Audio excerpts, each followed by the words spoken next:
Brent crude में मुनाफा वसूली हुई है, 2 बार ऐसा हो गया, $78 पे टकराया था लेकिन वहां पर टिक नहीं पाया, 74-75 पे करता है कामकाज। फिर भी 74-75 भी उस देखे नहीं हमने लेवल्स बहुत समय से, लेकिन मुनाफा वसूली होती है। इंडिया विक्स 2.5% टूटा है, तो कहां पर है वो टेंशन और डर? इंडिया विक्स टूट गया बल्कि युद्ध की स्थिति में 14.68 के लेवल पे है। दिग्गज दौड़ गए, L and T, Infosys, TCS, HDFC bank, भारतीय एयरटेल, इन सब में तेजी देखने को मिल रही है। आईटी, मेटल, फाइनेंशियल ये सबसे ज्यादा तेज है। आईटी आईटी इंडेक्स 1.5% ऊपर है। और फिर आए खिलाड़ी जो करते हैं मोटा, वो है वायदा कारोबार पे पुट राइटर्स। 24,700 24,800 के पुट में भारी बिकवाली मंदी करने वाले बिल्कुल बैकफुट पे। वो अभी तक यही नहीं समझ पा रहे भैया ये हो कैसे गया। सर कैसे हो गया ये, प्लीज समझाएं थोड़ा। और ये जो मैं बोल रहा हूँ बड़े खिलाड़ी, क्या इसमें आप भी शामिल हो? क्या आपने भी आज पुट राइटिंग खूब दबा के की? जी, जिस हिसाब से हमने फ्राइडे का मार्केट देखा था और जो हमारे क्रूशियल सपोर्ट थे 24,450 400 के आसपास, वहां से एक रिबाउंड आता हुआ दिखा था। और जो कैंडलस्टिक का पैटर्न था वो काफी पॉजिटिव था। अगर आपने देखा होगा तो जो ओपन और लो था वो सेम था। Bullish belt rule candlestick pattern बोलते हैं। तो वहीं से आज भी हमें एक फॉलो थ्रू बाइंग मोमेंटम मिलता हुआ दिख रहा है। और इसके कई सारे फंडामेंटल फैक्टर्स हैं, जैसे कि जो क्रूड ऑयल है उसका हमारा जो इम्पेक्ट है वो उतना नहीं पड़ेगा, क्योंकि हमने मेरे ख्याल से 2020 में ही ईरान से क्रूड ऑयल उतनी क्वांटिटी में हम नहीं मंगाते हैं। बहुत ही माइनर क्वांटिटी में वहां से हमारा जो ट्रांजेक्शन्स होते हैं। तो इसलिए ऐसा कुछ खास इम्पेक्ट आता हुआ दिखाई नहीं दे रहा है।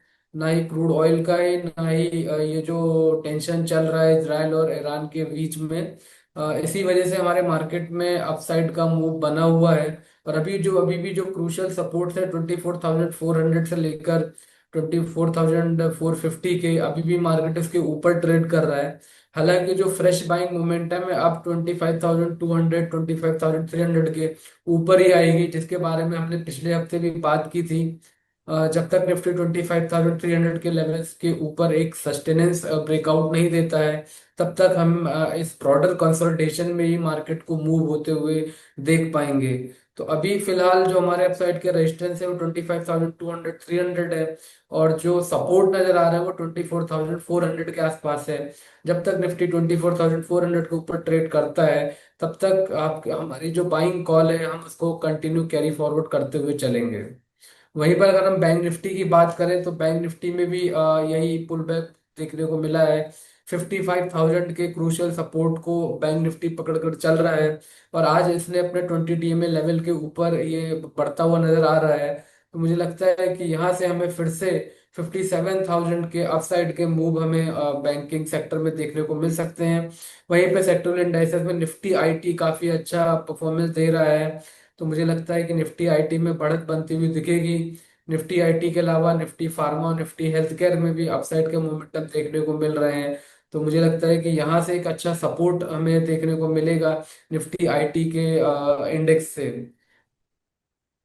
आज दिग्गज चल गए हैं, टेक महिंद्रा, टीसीएस, इन्फोसिस। आईटी में तो ये स्ट्रांग है, और उसका कैपिटल गुड्स में देखो तो एल एंड टी स्ट्रांग है। उसके बाद हमने एचडीएफसी बैंक को चलते देखा है, और भारतीय एयरटेल को चलते देखा है। लेकिन राहत ये कि आज टीसीएस टीसीएस ये स्टॉक एकदम से निचले स्तरों से पलटा, और बहुत ही शानदार रिकवरी इस स्टॉक में लोअर एंड से बनती हुई नजर आई। तो मार्केट का मूड मोमेंटम एकदम से चेंज हुआ है। देखिए ये मार्केट, इसको प्रेडिक्ट करना होता ही मुश्किल है। अब आप बोलो क्यों क्यों क्यों, तो फिर उसके बाद तो कोई आंसर है। गिर रहे थे सिर्फ उसके लिए कि इसराइल और ईरान। तो उस समय बोला गया था कि पाकिस्तान और इंडिया के बीच में जब ये वॉर की सिचुएशन बन गई थी, और जो एकदम से सीज फायर हुआ था, और मंडे को एकदम से ऊपर खुले थे, तो तब भी तो फिर यही सवाल उठ रहे थे, कोई खरीद तो पाए नहीं। और ऐसे ही फिर अब भी हुआ, खरीद तो पाए नहीं। निचले स्रोत से बहुत ही तगड़ी खरीदारी एकदम से हुई है मार्केट में। सर ऐसे में अब स्टॉक्स कौन से अच्छे लग रहे हैं? कहां पर आपको लग रहा है कि मोमेंटम बहुत तगड़ा बन सकता है? जैसा कि अभी बात हुआ कि आईटी के जितने भी स्टॉक्स हैं वो काफी अच्छे दिखाई दे रहे हैं। With in the IT space emphasis अपने ब्रेकआउट लेवल के पास ही सस्टेन कर रहा है। एक 4 to 5 डेज का कंसोलिडेशन ब्रेकआउट हमें 2700 के ऊपर देखने को मिल सकता है।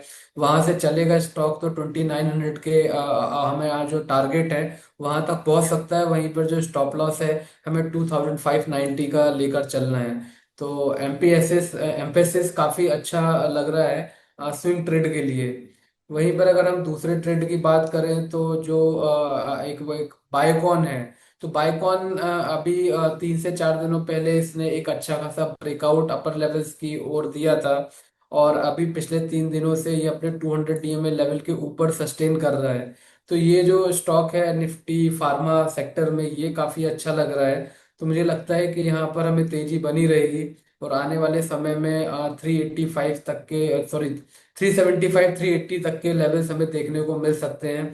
वहीं पर स्टॉप लॉस की बात करें तो 342 का एक सपोर्ट नजर आ रहा है, तो जब तक इसके ऊपर रहता है तब तक हम इसमें अपसाइड के मोमेंटम देख पाएंगे। तो ये दोनों ही स्टॉक काफी अच्छे लग रहे हैं। और प्राइवेट बैंक में बात करें तो प्राइवेट बैंक में भी रिबाउंड देखने को मिल रहा है। वो चाहे एयू बैंक हो या एक्सिस बैंक हो या आईसीआईसीआई बैंक हो, तो वहां पर सभी इन सारे स्टॉक्स में अपसाइड के मोमेंटम देखने को मिल रहे हैं। मुझे लगता है स्विंग ट्रेड के हिसाब से ईयू बैंक भी अच्छा है।